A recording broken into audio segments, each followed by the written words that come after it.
I've always been fascinated by the idea of the end of the world. No more humans alive, no more civilization, no thinking, nothing. No people, everyone's dead, right? We have countless stories and movies and different ideas about this, right? I mean, this is something we spend a lot of time thinking about. We're kind of a morbid species, aren't we? But I think it's really interesting to actually look to history and think, well, when, if ever, did we come close to this possibility happening? You know, the one that I think a lot of people gloss over as a possible end of humanity is World War II. Right? A lot of people talk about the Cuban Missile Crisis and nuclear proliferation, and you know what? Definitely possibilities, right? But the foremost, the OG, the renegade, was World War II, because that's when this technology first came around, when it was first available, when we first had the opportunity to drop one bomb and kill millions of people. And that's not even getting into all the other ways that people died in ovens and concentration camps and gulags and fighting each other in war. I mean, all across the entire world, I mean, people were dying. It was a really crazy time to be alive, and it's the closest we've ever come to this end of humanity, right? I mean, in a realistic sense, all right? We can speculate about, what if, scenarios with the Cuban Missile Crisis, but that doesn't cut it for me, because at the end of the day, people didn't die, right? It wasn't like 5 million people died as opposed to 50 million, right? It just didn't happen. Nothing happened. But with World War II, we know millions upon millions of people did actually die. And this is precisely why it is so interesting and fun to explore some of the possible alternatives with World War II, right? Maybe it didn't happen, maybe this or that happened. Very fun thing to do. So in this episode, we are going to be exploring the scenario where World War II did happen, but at the very end of it, Adolf Hitler does not kill himself. So what if Adolf Hitler did not kill himself at the end of World War II? What if he lived? What if he stood trial at Nuremberg? How different would your world look today? Hello there, friend, and welcome back to History for Thinkers, a show that brings history to life. I want to give a massive thank you to everyone over on Patreon for supporting the show, making this content possible. You guys, it means so much that you guys love history as much as I do. If you guys want exclusive content, right, bonus episodes, we get one bonus episode a month, and you can get a shout out like Matthew over here at the start of every episode. So if any of that sounds good to you, whether you're getting a shout out, whether you're getting extra content, or maybe both, you can head on over and get more information on the Patreon page. Guys, and this month's bonus episode is a topic that you've always wanted to learn about, Adolf Hitler's sexuality, where we kind of explore some of the things that people have said about Hitler's sexual life, which is some pretty wild stuff. You guys, I'm sure you guys could just read these bullet points right here. Some pretty wild stuff. It's about 31 minutes, so if that sounds like a fun time to you, head on over to the Patreon page, or don't. Whatever floats your boat, man. If that's too weird for you, that's okay. That's okay. You don't have to follow me into that dark hole just yet. But I do hope you enjoy this video. And with that out of the way, let's get into the episode. So before we get into any of the dubious speculation, we need to first start by talking about the kind of person Adolf Hitler was. This was someone who wholeheartedly believed in his cause, right? The cause of Nazism, National Socialism, someone that really wanted to see Germany rule Europe and maybe the world. So he's probably not dialing that down, right? He's probably not gonna, have a sudden change of heart and say, you know what, maybe, this was kind of a mistake. Maybe this was a little goofy. No, definitely not. If anything, he's going to become more fanatic as, the regime kind of collapses and he watches his entire world get taken away. What actually happened, he only killed himself as the Red Army was like down the road, all right? I mean, they were yards from his bunker. So he waited until the absolute last second to actually kill himself, on the off chance that there's some kind of miracle, right, at the last minute. So, that's the level of crazy and devout we are working with here. But he does eventually get captured, right? But it's likely not a repeat of what happened to Benito Mussolini. And what happened there is, right, you can draw some similarities because Mussolini was more or less, he didn't really believe in the regime after a certain point in World War II. Like, he had basically given up, right? It was very obvious to anyone with two eyes and a brain that the war was not going to be playing out in their favor, right? At least come 1943 or so. Mussolini saw that Hitler and the Nazis not so much. They kind of rejected reality. And with Mussolini, though, he tried to flee. So around 1945, like toward the end of the war, like the Red Army is in Central Europe. They're marching around. They've completely destroyed the fascist forces, right? You got the Western Allies on the other end coming. It's all over, right? Game over. Mussolini, he's trying to escape. He's trying to get out, right? He's like, all right, yeah, maybe my government is going to collapse. Maybe my country is going to be destitute and ruined for a little while, but, well, at least I'll get out. Maybe I can live a good life after this. Who knows? So he tries fleeing and he gets a little while away, but he eventually gets intercepted by Italian communists. And, well, you can understand the communists were not very happy with Mussolini, so it wasn't very long before they killed him. But they actually received orders not to. So they were ordered by the United Nations Armed Forces not to kill Mussolini, right? Whatever war crimes, right? We don't just go and capture people and kill them. We get these people, we have a trial, we do it by the books, we do it in a legal proceeding way. And, if they're deemed guilty, then we can kill them.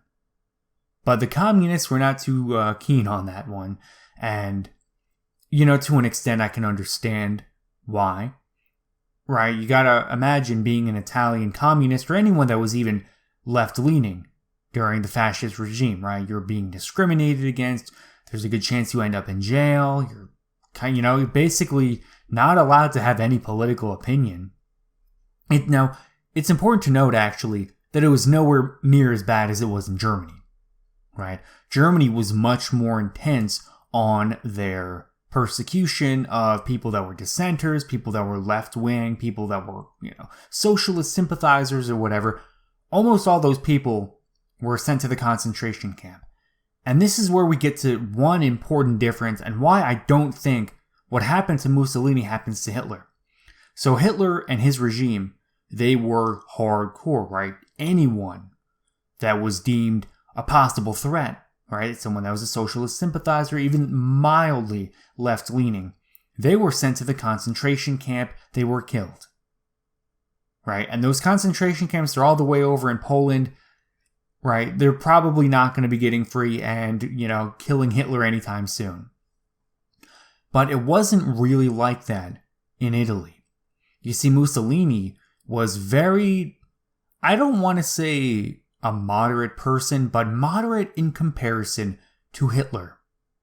He was someone that actually saw reality for what it was. Again, this is why he sees that the war is lost and he's leaving, right? He understands it and, he gives up, right? Hitler literally waits until the Red Army is barging down the street, blocks away from his bunker, right? He goes to the very last second. And with Mussolini, he is viewed much differently by modern day Italians than Hitler is in Germany by modern Germans. So if you go to Germany and you ask pretty much anyone what they think of Hitler, they're going to say he's a bad person. They're going to say that he was the worst thing that ever happened to the country. But you don't necessarily get that response if you go to Italy and you ask them about Mussolini. They'll say, yeah, he was kind of a strong man, a dictator, some things got kind of worse. But the real problem was that he partnered with Hitler. If he hadn't done that, he would have been an otherwise okay guy. you do very much get that response. I mean, fun fact of the day, Benito Mussolini's granddaughter is in Italian politics right now. Like, she holds office currently as we speak. Go look it up. Pretty crazy stuff. So, Mussolini, different ball game compared to Hitler. And for that reason, there's just not all these German communists marching around, right? They're just not there. So the fact that Hitler's going to try to flee, if that is what he tries to do, the idea that he's going to get intercepted by German communists, they're really embittered, they want revenge, and they kill him, probably not going to play out, right? It's probably not going to happen. And again, I don't think he was going to flee anyway, right? If Mussolini had just stayed where he was and he just waited it out until the end, he probably would have had, a similar trial. Probably wouldn't have been to the scale of, going out and being killed by communists. So, interesting to note there, but that's why I don't think, he gets killed and, basically hung upside down in public as a bunch of people beat him with a stick, right? I don't think that's what happens to Hitler, but it did happen to Mussolini. So, the scenario number 2 is that he gets killed by the Red Army. And I could understand why some people would think that. And I do want to address this point because it's worth mentioning. So, there's one thing you need to understand, right? The Red Army benefits a heck of a lot more if Hitler is kept alive as opposed to killed on the spot, right? When you think about the kind of people that were in the Red Army, they were pretty nasty, they were pretty brutish, they did some terrible atrocities to the German citizens, right? Go look up some of what they did to people in Berlin when they got there, right? Horrible stuff. I mean, it'll keep you up at night, man. It's very intense. But they understand that it is much better for their cause and for their image, and generally for the image of communism, that if they keep Hitler alive, they keep him captured, and they do everything else by the books. Or at least, make it appear that way, right? And there's a whole bunch of evidence that, they were sneaky and they did, manipulative things, right? I mean, let's acknowledge that these are not good people.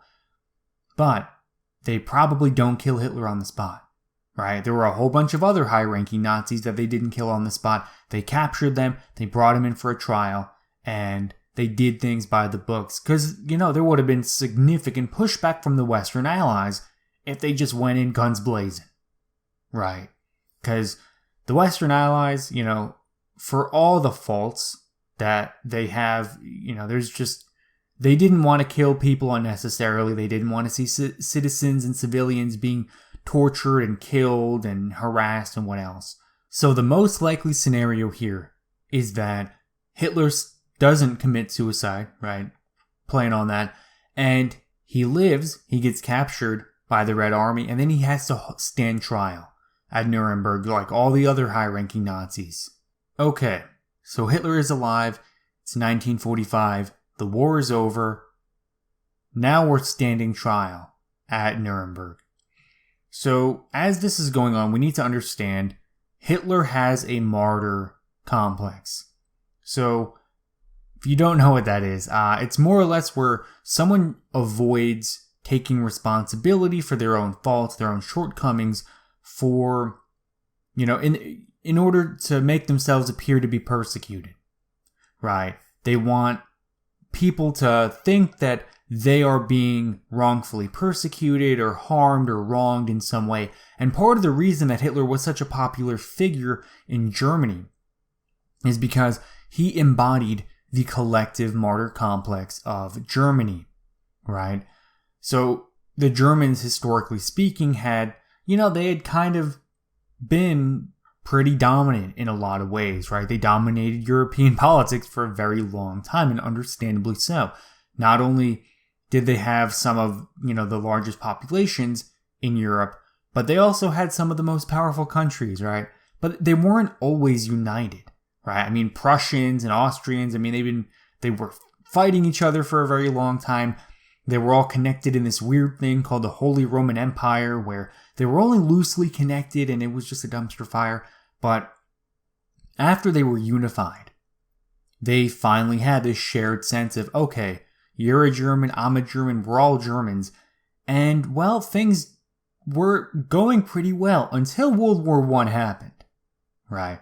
World War I comes around, and, you know, it's interesting to talk about that because a lot of the blame could really be laid at the feet of Austria-Hungary, who, unnecessarily started a war over the assassination of their Archduke. They didn't have to start a war, but they did. After all, it was just, some rando Serbian guy that was, doing the assassination. So, they were more or less given a guarantee by Germany. And for that, they kind of got screwed over after the war, right? The German government bet really hard, right? They went all in on the scenario where they were going to win. And unfortunately, it was a monarchy, right? They were controlled by the Kaiser, Wilhelm II. So right around the time that World War I is kicking off, he basically doubles down. He's like, we're going to win this war no matter what. And we're going to bet, the family farm on it. Right? We are going to bet the family farm that we're going to win this war. And if they had won the war, things would have been great, right? But they didn't. So they lost the family farm, so to speak. So what happened was hyperinflation set in. They had a disastrous economic policy where, they basically just bet their entire financial system on winning the war. And I think we've talked about this in another episode. It's kind of complicated, but they basically, raised a whole bunch of debt, more debt than they could reasonably pay off. But they were expecting to win the war. So they had all this debt from betting the family farm. Then they had the reparation payments from France and Germany from France, Great Britain, and the other allies, where they just couldn't pay that, right? I mean, the Treaty of Versailles was bad, but it wasn't going to financially cripple the entire nation. But, you put that on top of an already bad wound of, really high debt. And all of a sudden, Germany cannot make those payments. And that was really bad. And a lot of Germans, they felt like they had been persecuted by the international community because of all this. Right? So all these German people, right? And we're talking tens of millions of people. I think the population was 80, 90 million at the time. So all these people have to unnecessarily suffer because the decisions made by a monarch and his couple of close associates they made dumb decisions, and now everyone else has to suffer. And it was easy for them to kind of point the finger at, oh, it was because of France. Oh, it was because of Great Britain. Oh, it was because of, the Jews or, whatever other excuse they could come up with.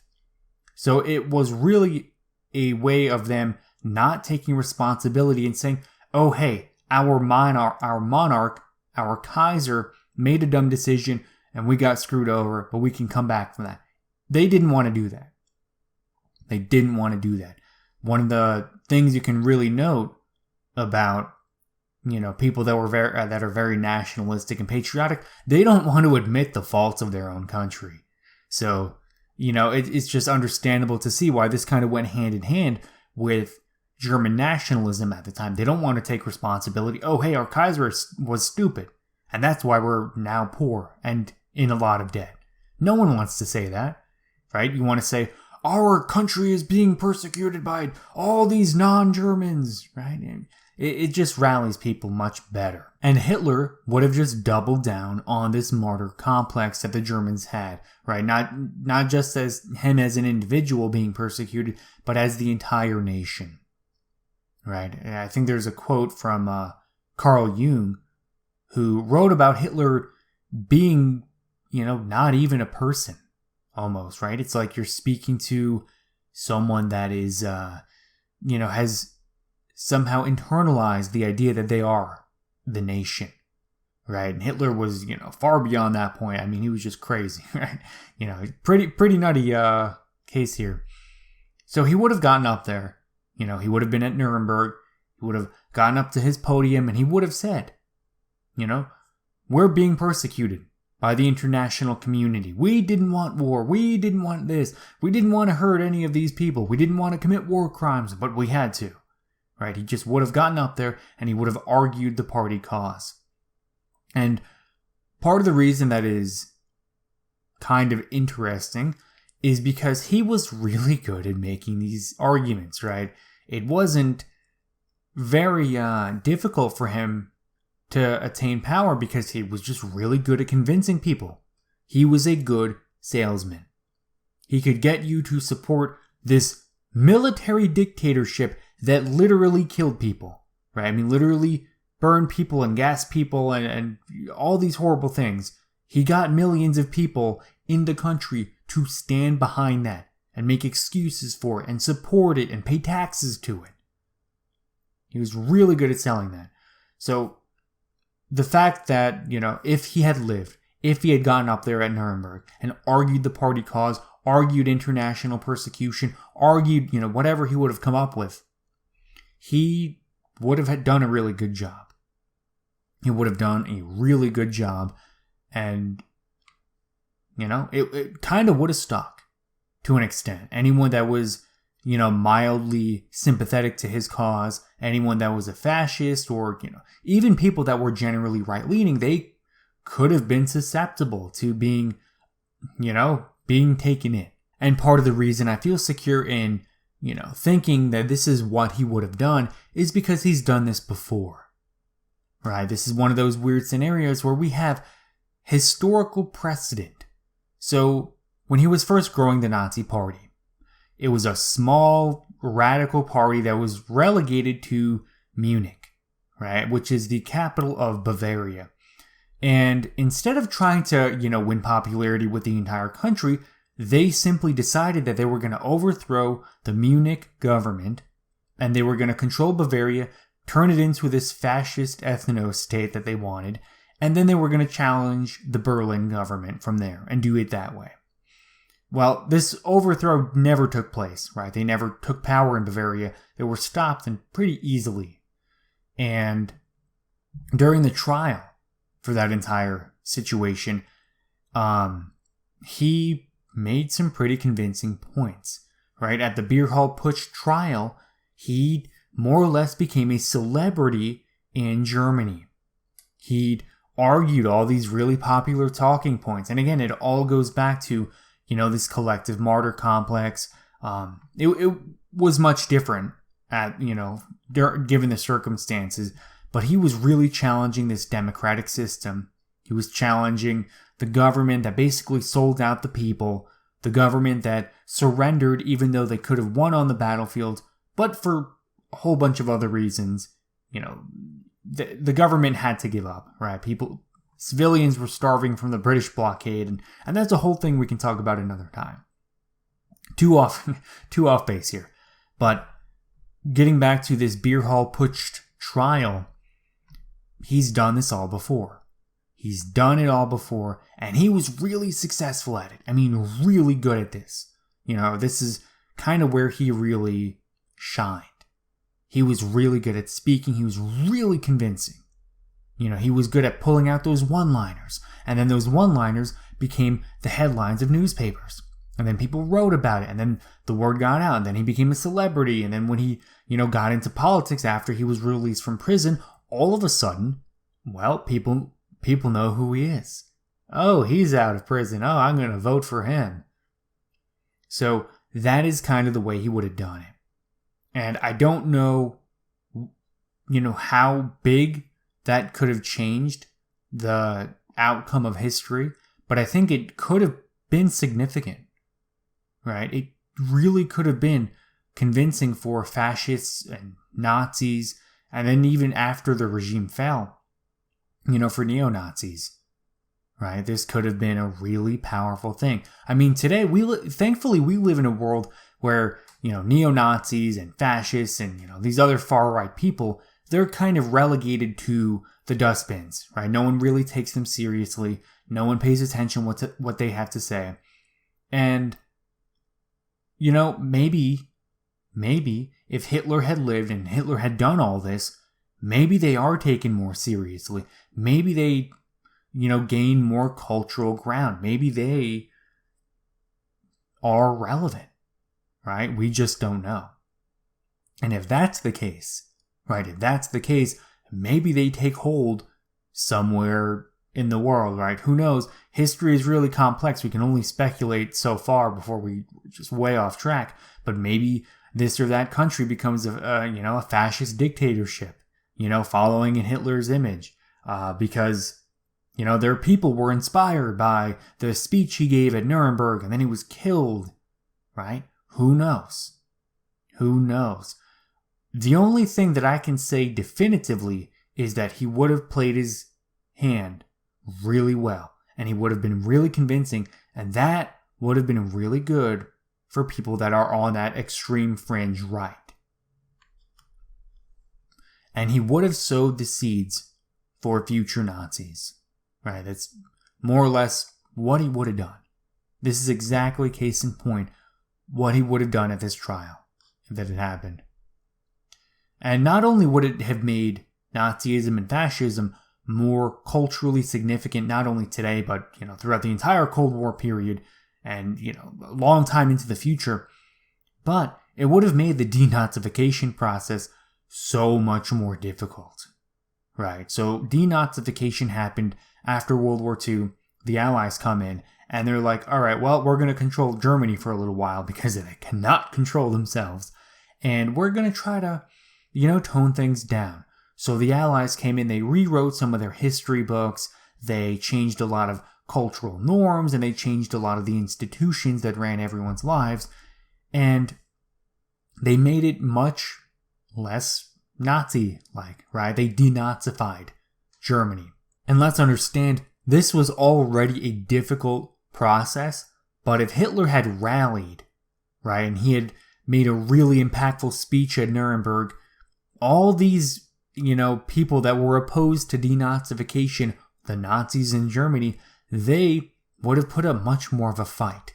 So, that post-war scenario just becomes so much more painful. It's like pulling your teeth out. I mean, it just, right? And again, let's acknowledge it was already pretty bad. The Nazis and, a lot of the German civilians, they resisted quite a bit, as much as they could. At least the people that were of that opinion, right? Not everyone in Germany was. There were a lot of people that were celebrating. But the people that were Nazis were not happy about all this. But this gets us back to what would have happened at Nuremberg. Hitler would certainly have been found guilty, and he would have been killed. Really, that is what would have happened. This right here, there's almost no denying it, right? Because if you look at anyone else that was a big name in the Nazi party, very few of those guys were acquitted. Very few of them were, shown any leniency. And, you got to think, if it weren't for Hitler, none of this would have happened, right? If anything, he bears the most responsibility for not just the horrors of World War II and all that terrible tragedy that happened, but also for, right, the Holocaust, right? I mean, over 10 million people were sent to concentration camps. I mean, these are prisons and torture systems, and it just, right? I mean, it was literally called a crime against humanity. A crime against humanity. So the idea that he's not found guilty and he is not killed, I just don't see that ever playing out. I just couldn't imagine that happening. As much as Hitler was not going to escape the consequences of his actions, there's still the fact that remains that fascism, Nazism, and these far-right ideologies would have been much more culturally relevant going into the Cold War and even coming into the modern day. And again, we can only ever speculate about how much. Maybe there would be a lot more fascist governments today than there otherwise would have been, right? Largely today we have, everywhere is pretty much a liberal democracy, right? I mean, there's still a few communist strongholds, staying the course, but for the most part, everyone is a liberal democracy. And the idea that, maybe there's only a few fascist governments, these dictatorships, that could really change history in a big way, right? It could have been a really big thing, but again, thankfully it's not. But that is only my opinion. That is my take on the situation. Again, we are dubiously speculating about history what-ifs, right? No one can ever accurately predict what would have happened. It's so much is to randomness, so much that you can never really account for anything. But, given on, what I know about World War II and everything about Nazi Germany, this is what I think is the most likely scenario. But maybe you disagree. Maybe you've got an alternative hypothesis. I would love to hear it. Guys, use that comment section. I love to hear from you guys.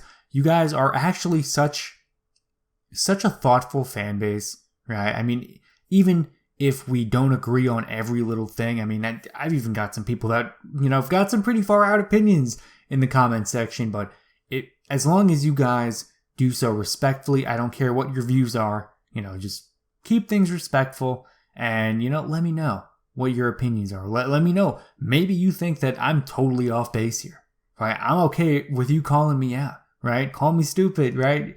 At least tell me why, though. Don't just call me stupid. I know there's going to be comments that are like, oh man, this guy's an idiot. Just how YouTube works, but that's okay. Alright guys, I really hope you enjoyed this episode. Again, if you want to hear about Hitler's sexuality, head on over to the Patreon page for more information on how to get access to that. It's a really, really interesting episode. Again, I don't know if you're like me, right? But you've watched this video, so you're at least halfway interested in Hitler and World War II and psychology and things like that. So that may be interesting too. So you'll get access to this episode and a whole bunch more, all the ones in the past. So if that sounds good, check it out. But again, don't feel pressured. If it's too weird, man, it's okay. It's okay if it's too weird for you. This has been Michael from History for Thinkers, and I'll see you in the next one. Peace out.